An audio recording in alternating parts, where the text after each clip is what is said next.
नमस्कार दर्शकों, Bharatendu arts integration युवा मंच एंड सोशल वेलफेयर सोसाइटी भारतीयम एवं प्राइम 24 की पेशकश एक कदम स्वास्थ्य की ओर में आपका स्वागत है। एक कदम स्वास्थ्य की ओर एक ऐसा शो है जो आपकी सेहत की बातों को और समस्याओं और उनके समाधान को आसान भाषा में आप तक पहुंचाएगा। आज का हमारा विषय है रिपोर्ट्स कैसे समझें, जांचें क्या कहती हैं। कभी ना कभी हम डॉक्टर्स के पास जाते हैं और तरह तरह की रिपोर्ट्स कराते हैं, जैसे सीबीसी, थायराइड, यूरिन, शुगर आदि। ये रिपोर्ट्स अक्सर हाथ में आती हैं, क्यूरियोसिटी जगाती हैं, पर समझ नहीं आती। इन समस्याओं को दूर करने के लिए हमारे साथ हैं जांचों के विशेषज्ञ एमडी पैथोलॉजी डॉक्टर विपिन परिहार जी। एमडी पैथोलॉजी यानी कि वो डॉक्टर जो जांचों को गहराई से समझते हैं और उन जांचों की रिपोर्ट्स को भी गहराई से समझते हैं और समझाते भी हैं। तो डॉक्टर विपिन जी, आपका हमारे आपके शो में बहुत बहुत स्वागत है। धन्यवाद अरविंद जी, बहुत ही अच्छा विषय उठाया है आज आपने। हर व्यक्ति को अपनी जांच को समझने की कोशिश करनी चाहिए, जिससे कि उससे आगे अपने इलाज में सहायता मिले। बिल्कुल सही कहा आपने। डॉक्टर साहब, आप हमें सबसे पहले ये बताएं कि जनरली हमने देखा है कि जब भी हम डॉक्टर्स के पास जाते हैं तो वो सबसे पहले सीबीसी रिपोर्ट्स ही लिखते हैं जी। तो हमारे दर्शकों को आप सीबीसी रिपोर्ट्स के बारे में थोड़ा बताइए। जी देखिए, जांचें कई प्रकार की होती है। खून की जांचें, उसमें भी सीरम की जांच, फिर साइटोलॉजी, हिस्टोलॉजी, ये सारी जांचें पैथोलॉजी के अंतर्गत आती है।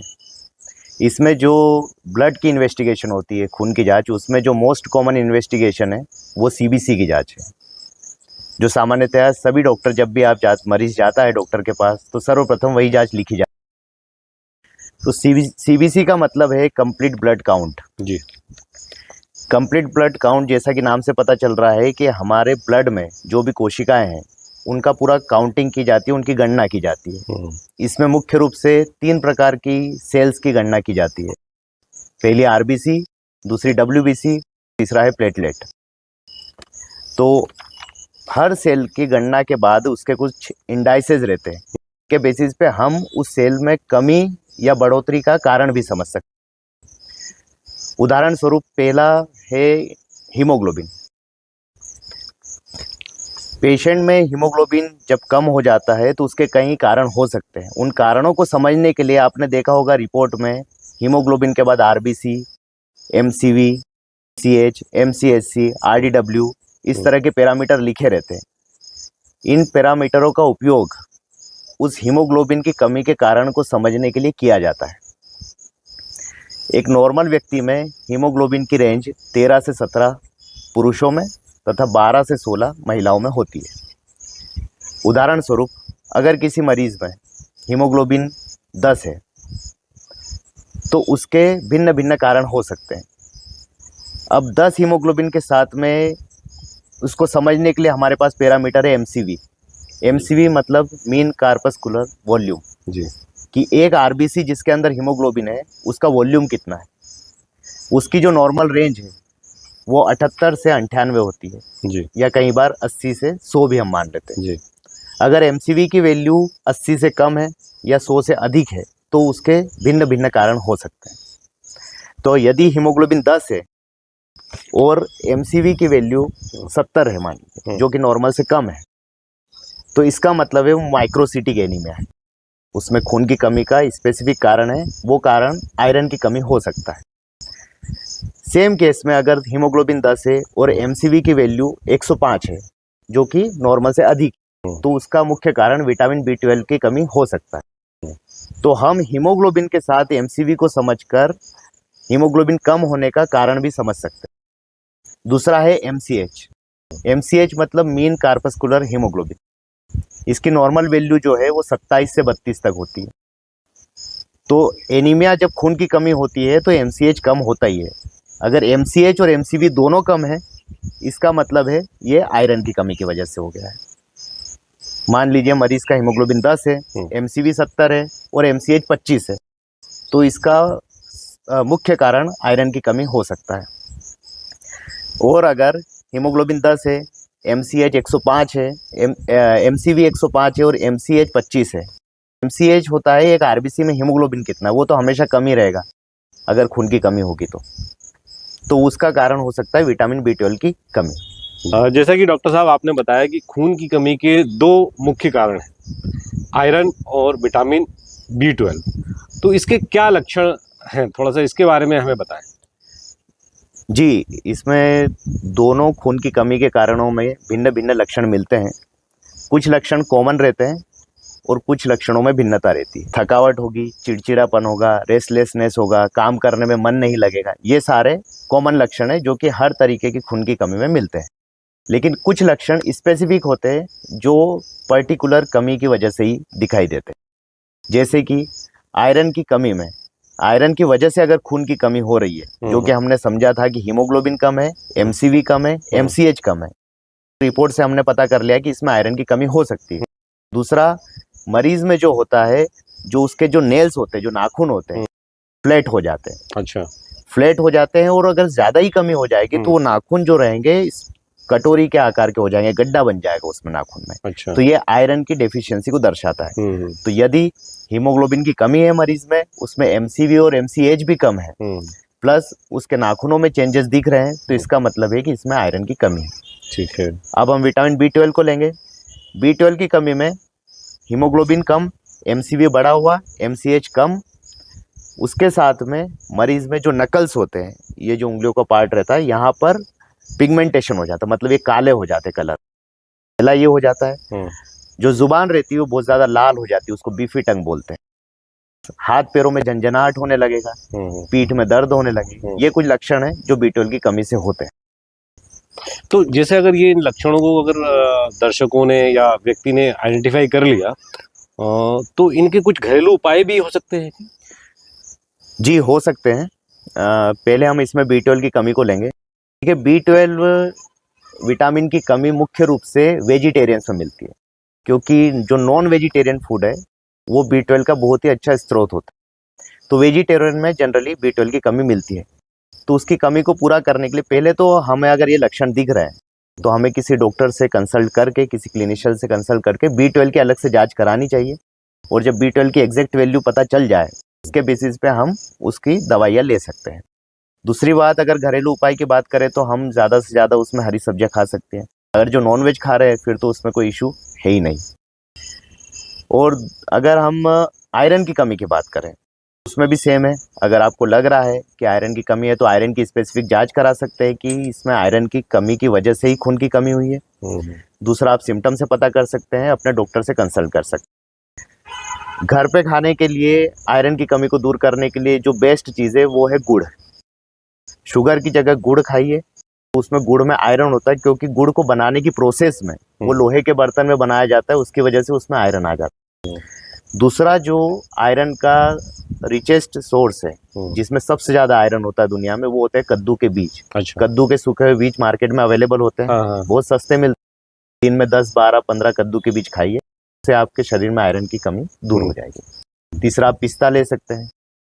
और दूसरी जो भी हरी सब्जियां हैं में आयरन और दूसरे विटामिन भी। तो ये तो बहुत अच्छी बात है कि सिम्टम्स भी दर्शकों को पता चल गए और उसका घरेलू उपाय भी अगर वो करना चाहें तो वो कर सकते हैं। बाकी बहुत ज़्यादा कुछ विशेष समस्या हो तो वो अपने नज़दीकी डॉक्टर से भी संपर्क कर सकते हैं। रिपोर्ट्स में आगे बढ़ते हैं। जो आरबीसी की रिपोर्ट से इसके बाद हम WBC के बारे में जानना चाहेंगे कि WBC को कैसे समझा जाए। जी, WBC का फुल फॉर्म होता है वाइट ब्लड सेल्स। ये हमारे शरीर की एक डिफेंस मैकेनिज्म है, जिसको हम इम्यूनिटी बोलते हैं। उस इम्यूनिटी का एक पार्ट है। तो WBC का काम है हमारे शरीर में जो भी इन्फेक्शन आ जाए या फॉरेन पार्टिकल आ जाए, जैसे बैक्टीरिया, तो उससे लड़ने का काम करती है WBC। तो मानव शरीर में WBC की जो नॉर्मल रेंज रहती है, जैसे हीमोग्लोबिन की हमने बात करी 13 से 17, तो WBC की जो रेंज रहती है वो रहती है 4000 से 11,000। तो ये अगर 4000 से कम हो गया या इसका नंबर 11000 से बढ़ गया तो दोनों ही कंडीशन में कोई समस्या है शरीर में। तो डब्ल्यूबीसी में 5 मुख्य प्रकार की सेल्स होती है, जिसमें आती न्यूट्रोफिल्स, लिम्फोसाइट, बेसोफिल, इओसिनोफिल और मोनोसाइट। पांचों सेल्स के बढ़ने और घटने के अलग अलग कारण होते हैं। मुख्यतया जब हमको बुखार आता है या कोई एक्यूट इन्फेक्शन होता है, मतलब हमको कोई इन्फेक्शन हुआ बैक्टीरिया का, और उसके 1-2 दिन के बाद में जो सेल्स बढ़ती है वो होती है न्यूट्रोफिल्स। न्यूट्रोफिल एक फर्स्ट डिफेंस मैकेनिज्म की तरह काम करती है। मान लीजिए कि जो हमने बताया 4000 से 11000 नॉर्मल रेंज है डब्ल्यूबीसी की। अब किसी मरीज में ब्लड इन्वेस्टिगेशन कराया और उसमें डब्ल्यूबीसी का काउंट 16000 आया, तो ये 11000 से ज़्यादा है, मतलब डब्ल्यूबीसी का काउंट बढ़ गया तो कोई इन्फेक्शन है शरीर में। उसमें देखेंगे कि जो 5 सेल्स जो मैंने अभी बताई उसमें से कौन सी सेल बड़ी हुई है। तो न्यूट्रोफिल की जो नॉर्मल रेंज रहती है वो 45 से 70% ऑफ दैट काउंट ये होगा। अगर मान लीजिए कि 16000 काउंट है और न्यूट्रोफिल 80% है, इसका मतलब है कि ये जो काउंट बढ़ा हुआ वो न्यूट्रोफिल की वजह से बढ़ा हुआ है, और उसका मुख्य कारण होता है एक्यूट इन्फेक्शन। जो कोई आपको रिसेंट इन्फेक्शन हुआ है 1-2 दिन के भीतर, उसकी वजह से न्यूट्रोफिल का काउंट बढ़ जाता है। अगर आप इलाज लेके, दवाई लेके इस इन्फेक्शन को ख़त्म कर देते हैं तो कुछ समय बाद में ये डब्ल्यूबीसी का काउंट और न्यूट्रोफिल का काउंट वापस नॉर्मल हो जाएगा। दूसरी सेल है लिम्फोसाइट। लिम्फोसाइट का बढ़ने का कारण होता है क्रोनिक इन्फेक्शन। अगर यही इन्फेक्शन मान लीजिए जिसमें न्यूट्रोफिल बढ़ा हुआ, तो ये इन्फेक्शन लंबे समय तक चलता है, 4 दिन 5 दिन, तो उसमें न्यूट्रोफिल का काउंट एक समय के बाद में कम हो जाएगा, और उस फॉरेन पार्टिकल या बैक्टीरिया या जो भी चीज़ है उससे लड़ने के लिए शरीर में लिम्फोसाइट का बढ़ना प्रारंभ हो जाएगा। इसका मुख्य उदाहरण है टीबी, ट्यूबरकुलोसिस के केस में लिम्फोसाइट का काउंट बढ़ता है। तीसरी सेल है मोनोसाइट। मोनोसाइट का काउंट भी मलेरिया के केस में बढ़ सकता है, और भी भिन्न कारण होते हैं बहुत सारे। इओसिनोफिल से, इओसिनोफिल की नॉर्मल रेंज जो डब्ल्यूबीसी के काउंट का 1 to 6% होता है। तो मान लीजिए कि डब्ल्यूबीसी का काउंट फिर से वही 16000 है, और न्यूट्रोफिल, लिम्फोसाइट, मोनोसाइट, बेसोफिल सब नॉर्मल है, लेकिन इओसिनोफिल का काउंट बढ़ गया है, मान लीजिए वो 20% है या 30% है।